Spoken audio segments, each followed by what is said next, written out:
افطاری ہو تو ایسی ہو، اللہ اکبر کبیرہ۔ حضرت عبدالرحمن بن عوف رضی اللہ تعالی مہاجر سے ابھی عشرہ مبشرہ کا معنی یہ ہے کہ ان 10 صحابہ میں حضرت عبدالرحمن بن عوف کا نام آتا ہے جن کو رسول اللہ نے جنت کی بشارت دی ہے، اور حضرت عبدالرحمن بن عوف وہ خوش نصیب صحابی ہیں کہ جن کی اقتداء میں رسول اکرم علیہ السلام نے نماز بھی ادا کی ہے۔ یہ واحد صحابی ہیں۔ غالباً جامع ترمذی میں آتا ہے سیدہ عائشہ دعا کیا کرتی تھی، اللہ عبدالرحمن بن عوف کو اپنی جنت کے سلسبیل چشمے سے پانی نصیب فرمائے۔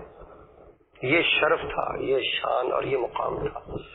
اور دیکھیں خشیت کس قدر زیادہ تھی، للہیت کس قدر زیادہ تھی، تقوی کس قدر زیادہ تھا۔ ایک دفعہ روزے کی حالت میں تھے، افطاری کا وقت قریب آیا، افطاری کرنے لگے تو کافی کھانے ان کے سامنے پڑے ہوئے تھے، مشروبات اور معقولات تھے۔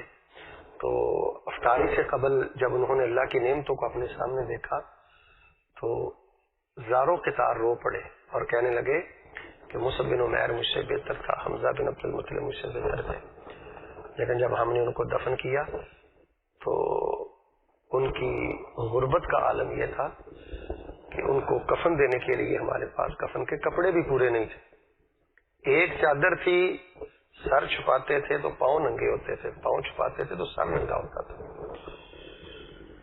اللہ اکبر۔ عین افطاری کے وقت حضرت عبدالرحمن بن عوف کی حالت دیکھیں، اور میں نے بخاری شریف میں پڑھا ہے فجعل یبکی حتی ترک الطعام او کما قال، روتے رہے شاید کہ ایک کھجور لی اور وہیں پہ افطاری چھوڑی اور نماز کے لیے چلے گئے۔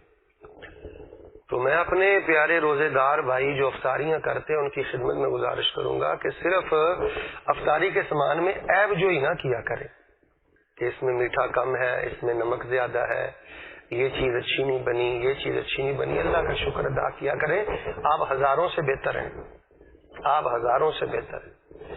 افطاری ہو تو ایسی ہو کہ جب آپ افطاری پہ بھی بیٹھے ہیں تو آپ اپنے ماضی کو یاد کریں، اپنے پیاروں کو یاد کریں، اپنی غربت کو یاد کریں اور اللہ کی نعمتوں کو یاد کریں، اور آپ کے سر کے بالوں سے لے کے پاؤں کے ناخنوں تک شکر کے جذبات ہوں، الحمدللہ الحمدللہ کی صدائیں ہوں۔ تو یہ تھے حضرت عبدالرحمن بن عوف رضی اللہ تعالی عنہ۔ کتنا بد نصیب ہے وہ انسان جو افطاری بھی اپنے سودی پیسوں کی کمائی سے کرتا ہے، جو رشوت کے پیسے اس نے جوڑے ہوئے ہیں اس سے وہ کھجور کھاتا ہے، رشوت کے پیسوں کی کھجور ہے، وہ کیسی افطاری ہوگی؟ جس نے چندے کا پیسہ کھایا، حرام کھایا، فراڈ کھایا، سود اور رشوت کھائی اور اس مال سے وہ افطاری کر رہا ہے۔ تو یہ میرے اور آپ کے لیے لمحہ فکری ہے، نہ تو ہم نے حرام سے افطاری کرنی ہے، نہ ہم نے شکری کرنی ہے، نہ ہم نے عیب جوئی کرنی ہے۔ ہم نے صحابہ کے منہج پہ رہنا ہے، اللہ کا شکر ادا کرنا ہے، اپنے ماضی اور غربت کو یاد کرتے ہوئے اپنے اللہ کی تعریفیں کرنی ہے۔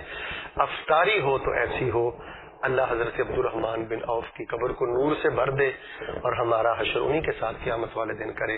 سبحان ربک رب العزت عما یصفون وسلام علی المرسلین والحمد للہ رب العالمین۔